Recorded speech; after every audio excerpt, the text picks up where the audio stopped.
Welcome to the Human Capital Innovations Podcast, your go-to source for personal, professional, and organizational growth and development. We hope you tune in often for all things people management, organizational development and change, organizational leadership, and social impact related. Maximize your personal and organizational potential with Human Capital Innovations Podcast.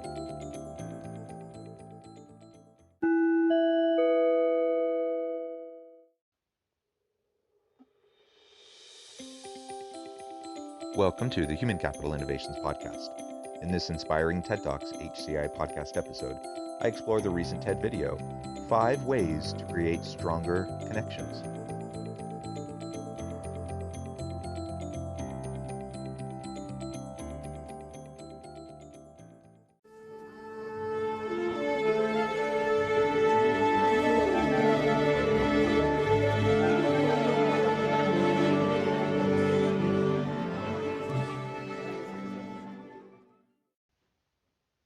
Welcome back to the Human Capital Innovations Podcast.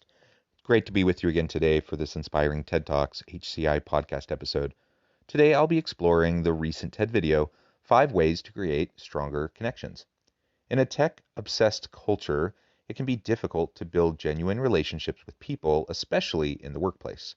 Robert Reffkin shares his tips and tricks for establishing authentic connections on the job. Thanks for joining me, and I'll catch you on the flip side of this first clip.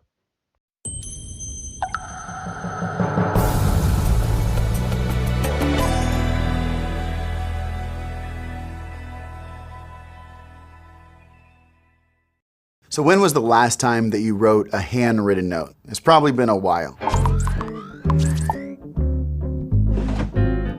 Technology has changed the way we communicate. We send emails, not letters, text messages, not phone calls. We order delivery instead of cooking dinners in our kitchen, all in the name of efficiency. But here's the point. Technology has made it easier to communicate, but it hasn't made it easier to connect with other human beings. I found that the secret to connecting in the high-tech, fast-paced world that we live in is doing a few small things the old-fashioned way. Are we sacrificing genuine and authentic human connection for efficiency? It's super tempting. We live very busy lives. We're running around, often like chickens with their heads cut off, trying to get from one thing to the next, trying to fit and squeeze everything into the limited amount of time that we have. We're often running ragged, and the thought of taking the time to pause and slow down and genuinely connect with those around us in today's culture almost seems a bit absurd. We tend to idolize efficiency and constantly point out those who are most productive and get the most done. And while productivity is important, and if we want to have success in life and success in business, we have to be able to accomplish things. But we accomplish things with people. We can't do things alone. And whether we're talking about at home, I have a wife and kids. I accomplish things together with my family. Or in the workplace, I accomplish things with my team. I can't do anything alone. And especially as I go throughout my career, I need a trusted personal advisory board, so to speak, trusted friends, colleagues who I can lean on, who I know will have my back. And you can't efficiently create those types of relationships and sustain them over time. It just takes slowing down and connecting in meaningful, genuine ways. So he's going to lay out a few tips on how we might be able to go about doing that. Write a letter. I've written thousands of handwritten notes, thanking people for advice, thanking them for an interview. It just puts that extra effort to show someone that you really care and that you're willing to go above and beyond. Some advice for writing a thank you letter is to really make it clear to the person that you're writing to the impact that they have had on your life. Talk about something specific, like thank you for the advice that you gave me. It's because of the advice you gave me that I am now doing X. People are looking to make a difference. And so if you can show someone that they've really had an impact on the life that you're living, the life you're pursuing, it can have a huge impact. Writing thank you letters is a great idea. Now he's advocating for a handwritten note, a handwritten letter. And I think that's great if you can do that, if you want to do that. Sometimes though, just in terms of time frame and logistics, sending a handwritten note in the mail may take longer than you're willing to take to get back to somebody, to be able to express gratitude. but the general principle here of never suppressing a kind thought. If you have had an interaction with someone who's impacted you in meaningful ways, express that to them, share that with them, be specific, tell them how they impacted your life and how they made a difference, and do it right away.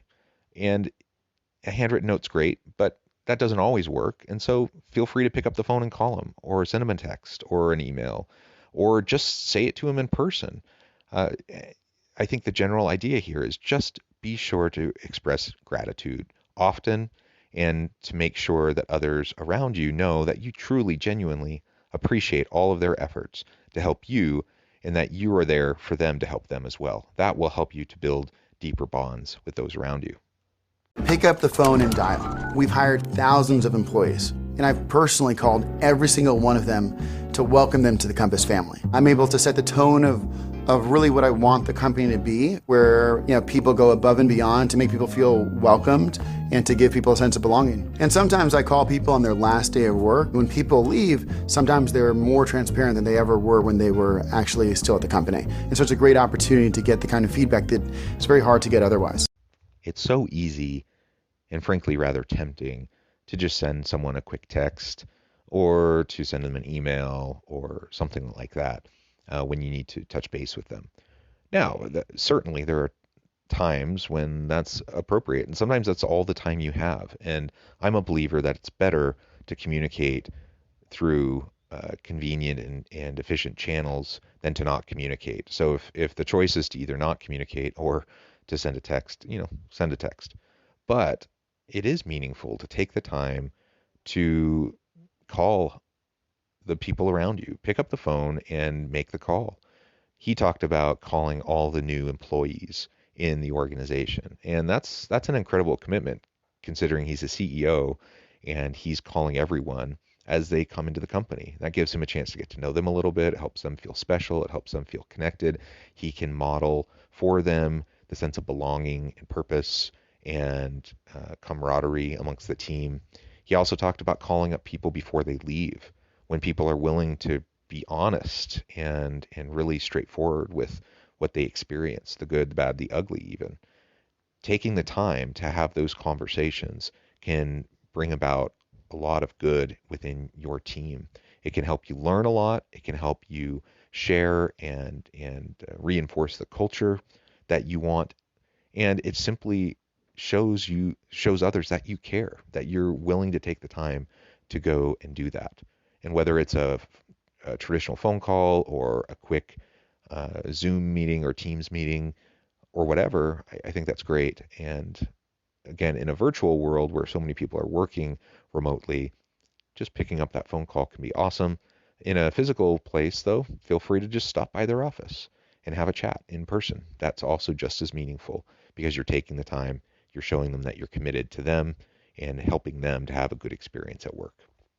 Ask interesting and meaningful questions when you get outside of the office. When I'm traveling the country, every single night, I'll have a dinner with people in the company. And I like to ask questions like, what's your underlying motivation? What's something that happened this week that meant a lot to you? And when you go around the table and people really open up and people are able to engage, it sets a different tone. When people come back to the office, they can see each other and they know each other in a deeper way.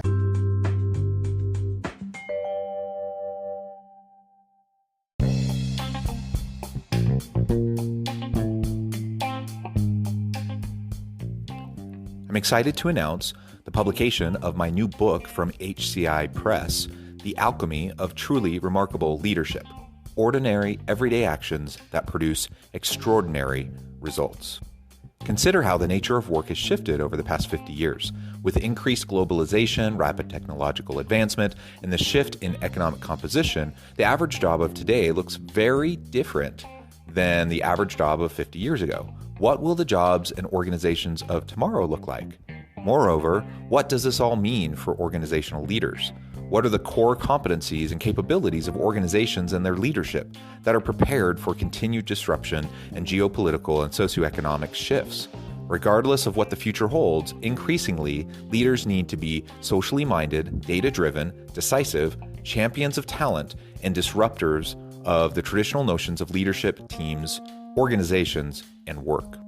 The Alchemy of Truly Remarkable Leadership will help you to explore your own leadership competencies and capabilities and consider ways to apply and implement them into your workplace and personal life.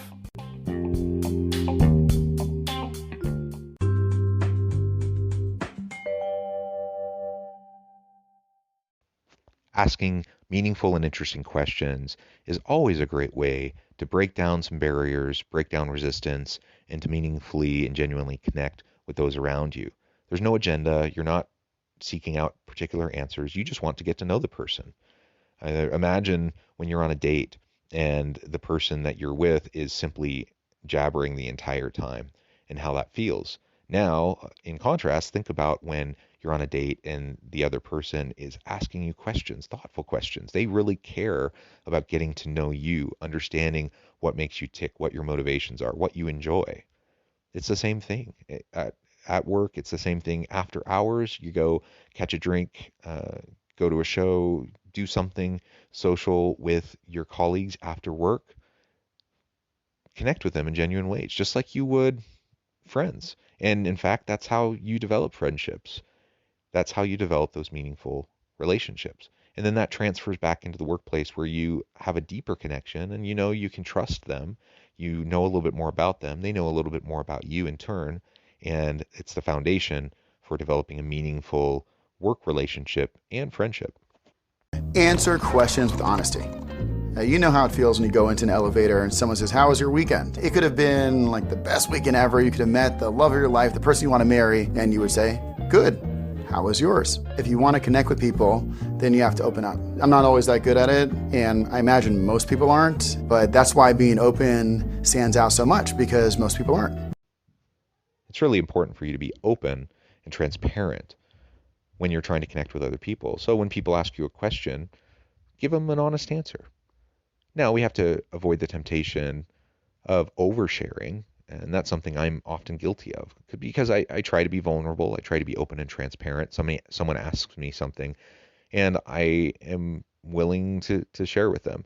And sometimes, unwittingly, I can place too much burden on them because I overshare. So, we need to be careful of that. But the other side of the spectrum is that you just say, "Oh, great. Everything's good. How are you?" And then it becomes a meaningless, casual encounter that, it's nice to say hi to people and it's nice to ask them about their weekend, but it's not real meaningful connection. So if you want to get past that, then you have to ask thoughtful, meaningful questions to others, and then you have to respond to them in authentic, vulnerable, sometimes ways, so that they know that you're trusting them. When you show a little bit of trust and vulnerability towards others, they tend to return that trust to you. And over time, you develop deeper and deeper trust in each other. That's where meaningful connections happen and the foundation upon which they're built. Turn the video on. I would always recommend a video conference over a phone call, because that's when you can see the real personality come out. When you're on video, you're forced to be present. It's almost a forcing mechanism to be in the moment. This one's an interesting suggestion. I mean, generally speaking, I would agree. I think having video on allows you to connect with people in ways that you can't over just a phone call. Certainly better than you can do over an email or a text. Now, the best of all worlds is you're in person. You get to interact with the person live, and you're sitting across the table from them or in a chair next to them. And you can have a meaningful dialogue with all of the body language and facial expressions, tone of voice, everything that they can pick up on the cues, and you can just connect in more deep and meaningful ways. Now, in a more distributed and virtual workforce, that's not always an option. And so, of course, then we're talking about the organization Slack channel, or you're talking about the emails, or you're talking about phone calls or video conferences. If you're video conferencing with people, generally, I would say, yeah, keep your video on. That's not always possible, and sometimes you're in big meetings, and it's more of an informational meeting. In that kind of a setting, you might choose to just have everyone have their video off. There's probably no real reason for everyone to have their video on because you're not really interacting with people all that much. They're there to just get information. But if you're doing one-on-ones, you're doing performance sessions or feedback or mentoring or coaching or any of those more interpersonal, more one-on-one or small group types of interactions, then having cameras on can help at least somewhat make up for the fact that you're not there in person. You can at least see facial expressions and a little bit of body language that can help. And it just allows you to see the other person and even virtually to be with them. And when we see another person, even when we're having difficult conversations, it can be easier to get past the frustrations, the challenges, the uncertainty, and the discomfort to get to a place where, again, through vulnerability, we can develop trust and learn to lean on each other. Nobody succeeds alone. The more you can take time to develop genuine, authentic relationships, the more you're going to be able to realize your dreams. Because you're going to be able to take big risks and know that there's going to be a network of people out there to cheer you on and to support your efforts. Nobody succeeds alone. That is the number one message from this TED video. It's the number one message from this podcast episode today. I hope that you really take the time to stop and think about that, to self-reflect on your relationships at work.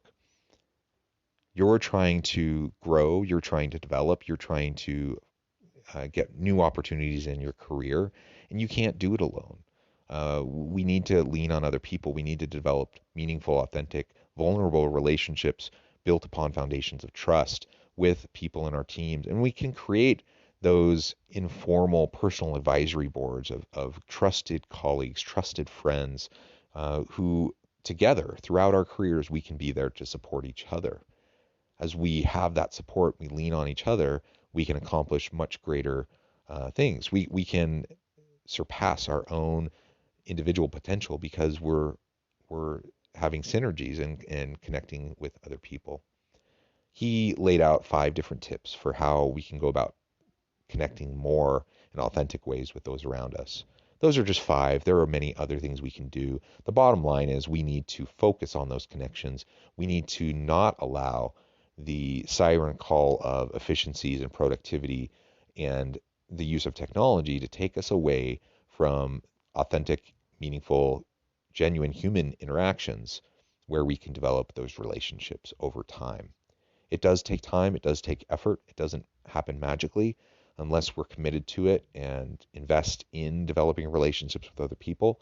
It won't happen. So commit today to take the time to focus on developing relationships with your colleagues. And you don't have to go all in immediately. And again, like I said earlier, avoid the temptation of oversharing, and you don't want to be emotionally burdensome on other people. But in measured ways, being vulnerable and authentic with those around you gives them permission to do the same and to connect with you. That's how we start to develop friendships. That's how we start to develop meaningful relationships with our colleagues. Thank you for joining me for this episode of the Human Capital Innovations Podcast. As always, I hope you stay healthy and safe, that you can find meaning and purpose at work each and every day, and I hope you have a great week.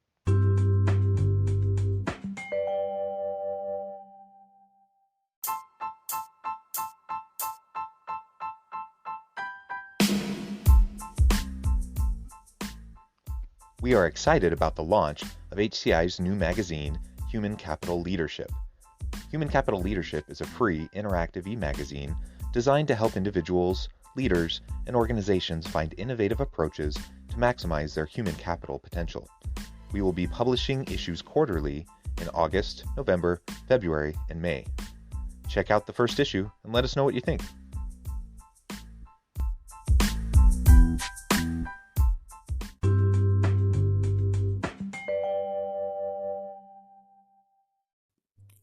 Thanks again for joining us for this episode of the Human Capital Innovations Podcast. I hope you stay healthy and safe and that you have a great week.